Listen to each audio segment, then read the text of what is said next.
So you want to know something of the Gangrel, do you, fledgling?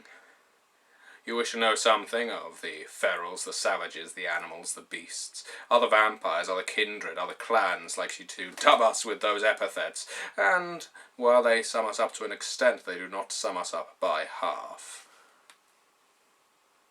Truly, those titles do us a disservice, but it is a disservice that we will wave proudly like a flag.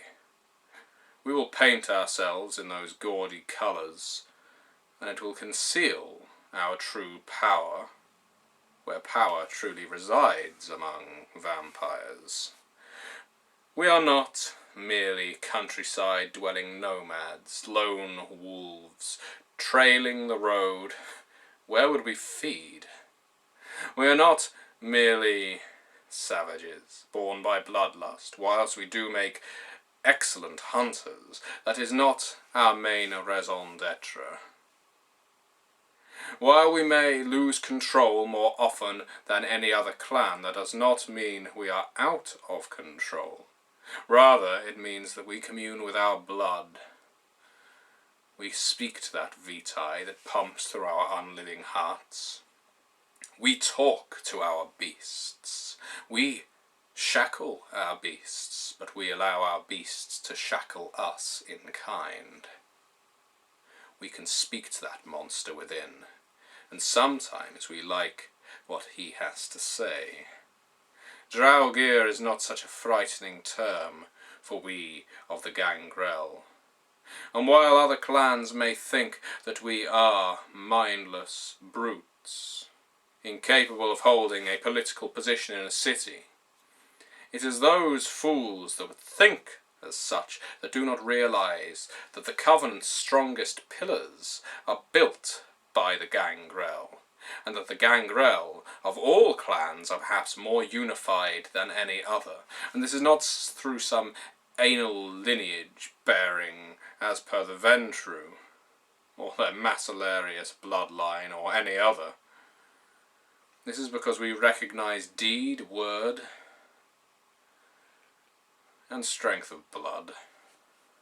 We can tell when a Gangrel has done something to be proud or reviled for. A tale to be told. That is something that the Gangrel can do that many other vampires cannot.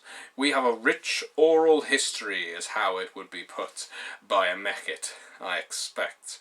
But the truth is, and maybe that is the truth, that we enjoy our tales, we enjoy our songs, we enjoy our home videos, we enjoy telling each other about our deeds because we have every reason to be proud of being more than other vampires expect us to be. Constantly underestimated, constantly maligned, and yet constantly better than them in every regard. We don't hide what we are. We struggle with it, certainly, but we do not hide it. We do not reject these titles of savage or beast or animal or monster.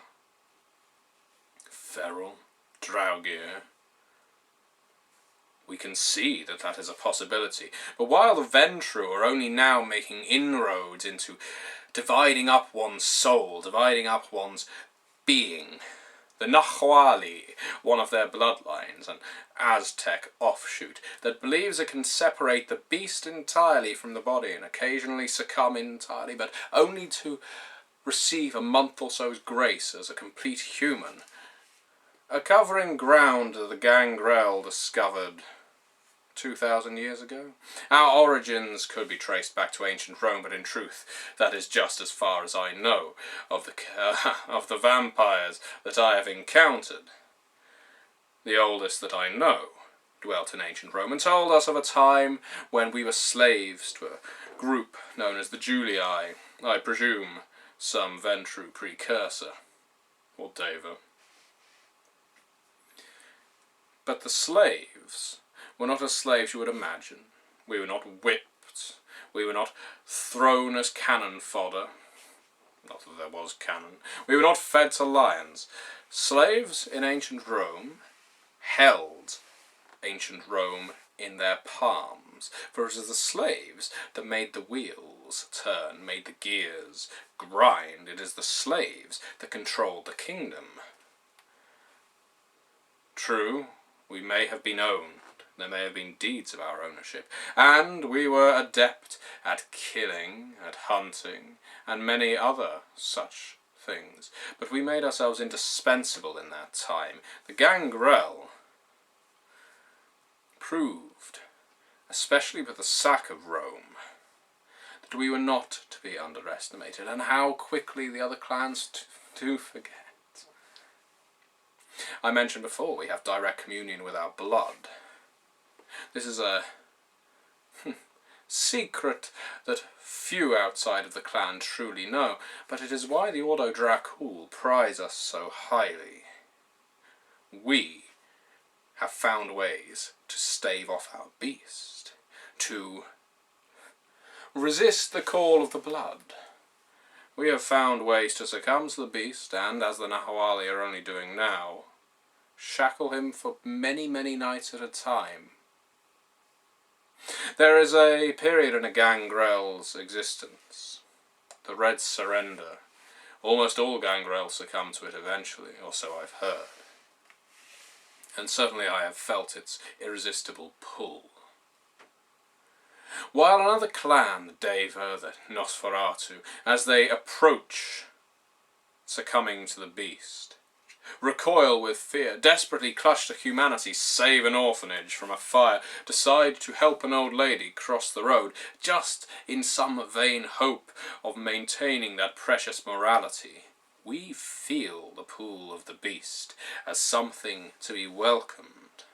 We feel that the beast is our natural state. Now, this is not to say that we want it, not on a deep and conscious, subconscious level, but the beast wants us. And, as Clan Gangrel, we acknowledge, we accept that that beast is stronger than us. We are beasts in human flesh, and this results in a peculiar ennui for our clan. For no matter where your Gangrel may be found, whether he is the archetypal hitchhiker on the road feeding upon hapless passers-by, whether he is the biker, maybe one of the Bruja bloodline, or Bruja as pronounced by fools. To be fair, some of the Bruja do refer to themselves as Bruja, so one cannot judge them too harshly. Perhaps what this Gangrel is a predator on the night scene. Perhaps she likes to go to nightclubs, find strong men, and then prove to them how strong she is. Perhaps this Gangrel is a predator in the boardroom, and truly knows how to throw his beast around in there. But my point is, no matter where this Gangrel places him or herself in mortal society, this Gangrel is still the apex predator, and this Gangrel still feels the tug of the beast, the red surrender, call it what you will. That to lose humanity, to exult in joyous blood frenzy, can only make one stronger. To become Draugr is our natural state. Is it any wonder that we suffer such periods of melancholy when we have become far too human? Gangrel exists in this weird dichotomy where, if we do not succumb to our frenzy for quite some time, we feel sad. We feel a longing. We need that release.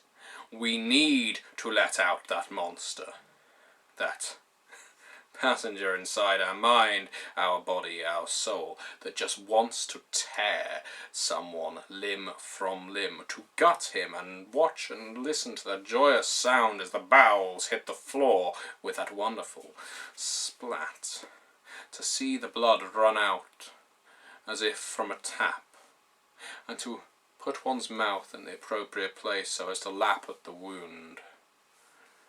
The Gangrel know that that is natural, and so it is prudent to let the monster out of the cage once in a while. Let the monster feed, and then put him back, and then worry about recovering one's humanity. It isn't really any surprise that we are more in touch with our animal side than any other clan. Why, our disciplines bestowed upon us by whoever point very much to that fact. We can communicate with feral creatures if we so wish. We can become feral creatures, not as per a werewolf. We are not werewolves in vampire skin, but we can take on the guise of wolves, of bats. We can give ourselves outrageously deadly claws with which to do some of our most amusing and interesting work. You listen to me and hear how I exult in this evil. I see it on your face. I am merely accepting what I am. And as I am not tearing your face off right now and turning it into some kind of dried out ornament to put on my mantelpiece, you can be rest assured that I have not given in fully to my beast, or that if I succumb to the red surrender, I walked back from that precipice after enjoying it for a little while. The Gangrel can do this. This is why the Autodrac will prize us. This is why the Longhair Sanctum, this is why the Circle of the Crone enjoy our presence so much. It is because the Gangrel have fashioned ways of using their blood magics, their bizarre and occult rites, to giddy heights. The Nosferatu, the Ventru, they are so mono in comparison to Gangrel Stereo. Gangrel should be proud of our origin and our capability. We may have been downtrodden, and we may still be, but we know, whether it is through oral tradition, through stories told around a campfire, or through stories etched in a tree or rock, and we do have such wonderful codes in our family, our clan.